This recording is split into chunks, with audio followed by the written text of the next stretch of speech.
किसान भाइयों, आज की इस वीडियो में हम आपको बताएंगे धान की फसल में अधिक कल्लों के लिए यूरिया खाद के साथ आप लोगों को साथियों कौन सी दो खादों का प्रयोग करना है जिससे कि आपकी धान की फसल में रिकॉर्ड तोड़ कल्ले निकलेंगे, फुटा होगा।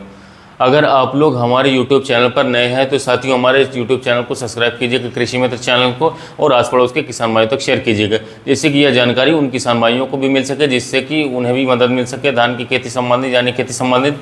चलिए वीडियो की शुरुआत करते हैं। किसान भाइयों, अगर आपने धान की फसल की कम अवधि वाली फसल लगाई 120 से 125 दिन वाली साथियों, तो आप लोगों को यूरिया की मात्रा जो है दोस्तों 10 से 15 दिन के अंतराल पर आप लोगों को धान की फसल में साथियों प्रयोग करना ही है। अगर आपने जो है साथियों लॉन्ग ड्यूरेशन वाली धान की फसल उगाई हुई है साथियों, जो 140 से 150 दिन में पकने वाली वैरायटी होती है साथियों, तो उसमें यूरिया जो है साथियों 15 से लेकर के 25 दिन के अंदर अंदर आप लोगों को डाल देनी चाहिए साथियों। किसान भाइयों, यूरिया की मात्रा की बात करें दोस्तों, तो ना तो हमें नाइट्रोजन के अलावा यूरिया की मात्रा ना हमें देना है, ना तो कम देना है धान की फसल में। अगर आपने यूरिया की धान की फसल में ज़्यादा दे देंगे तो साथियों जो हमारे धान का पौधा होता है वो जल्दी से ग्रोथ करेगा, और इसके साथ साथ जब तक वो बालियाँ आएंगी उसमें वो गिर जाएगा। इसलिए साथियों हम लोगों को सीमित मात्रा में धान की बालियाँ चाहिए। इसके साथ साथ साथियों सबसे पहले बात करते हैं कि धान की फसल में यूरिया की मात्रा हमें कैसे डालना है। धान में यूरिया की मात्रा की बात करें तो 30 से 35 किलोग्राम प्रति एकड़ के लिए पर्याप्त रहती है साथियों। और हम कुछ खास साथियों जो खादों के बारे में आप लोगों को बताने वाले साथियों, उसको ध्यान से आप लोग साथियों सुनिएगा। उसमें से एक आती साथियों सागरिका। सागरिका साथियों एक प्रकार का सूक्ष्म पोषक तत्व युक्त खाद होती है। इसमें सभी प्रकार के सूक्ष्म पोषक तत्व पाए जाते हैं जो कि हमारे धान की फसल की ग्रोथ और इसके साथ साथ हरियाली और जड़ों का विकास, जैसे कि इसमें साइटोकिन, जिबरेलिन, ऑक्सीजन, इसके साथ सब मैक्रोन्यूट्रिएंट्स मिले होते हैं। ये बीमारी से छुटकारा पड़ता है।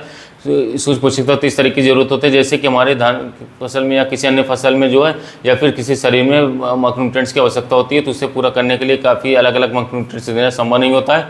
इसलिए साथियों हम लोग इस सागरिका का प्रयोग करेंगे साथियों, इसमें कि सब एक साथ सूक्ष्म पोषक तत्व पाए जाते हैं। सागरिका का प्रयोग करने से साथियों जो हमारी धान की फसल होती है उसको एक साथ सभी प्रकार के मैक्रोन्यूट्रिएंट्स जो है मिल जाते हैं, जिससे कि हमारी धान की फसल जो है हरी भरी रहती है। इसके साथ साथ सागरिका की मात्रा की बात करें साथियों तो 6 से 8 किलोग्राम प्रति एकड़ पर्याप्त रहती है। दूसरी जो खाद थी साथियों जिंक सल्फेट। किसान भाइयों, आप लोगों को 33% वाली जिंक सल्फेट जो ले लेनी है, और इसके साथ साथ साथियों जो हमने सागरिका आपको बताया साथियों इसको ले लेना है आपको साथियों दोनों को, और इसके साथ साथ यूरिया को साथियों तीनों के एक साथ मिलाकर के जो है अपने जो धान की फसल है साथियों उसमें आप लोगों को इसको जो है बिखराव करवा देते हैं, टॉप ड्रेसिंग करवा देते हैं। तो साथियों जिंक सल्फेट है, इसकी मात्रा की बात करें साथियों तो इसको 6 से 8 किलोग्राम आप लोगों को प्रति एकड़ धान की फसल में साथियों डालना चाहिए। जिंक सल्फेट डालने से साथियों आपकी जो धान की फसल होती है उसमें रोग प्रतिरोधक क्षमता जो होती है साथियों बढ़ जाती है, जिससे कि जो हमारा पौधा होता है साथियों स्वस्थ बना रहता है। तो किसान भाइयों हम आपको बताते हैं साथियों कि पहले यूरिया के साथ साथ साथियों जिंक सल्फेट और इसके साथ साथ सागरिका मिलाने से क्या फ़ायदा देखने को मिलेगा आपको।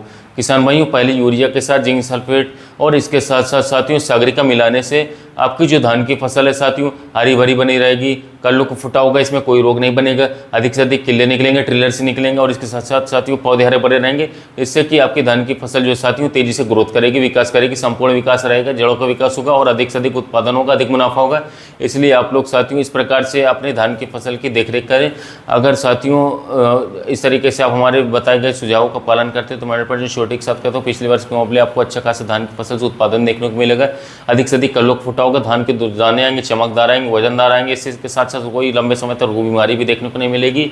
और इसके साथ साथ साथियों आप जो है किसी भी फसल के लिए यदि आप जानकारी चाहते हैं तो हमारे चैनल को सब्सक्राइब कीजिएगा, वीडियो को लाइक कीजिएगा, नीचे कमेंट कीजिएगा जिस खेती की संबंधित जानकारी चाहते हैं। तो साथियों मिलेंगे नए वीडियो में नए टॉपिक के साथ, तब तक के लिए धन्यवाद।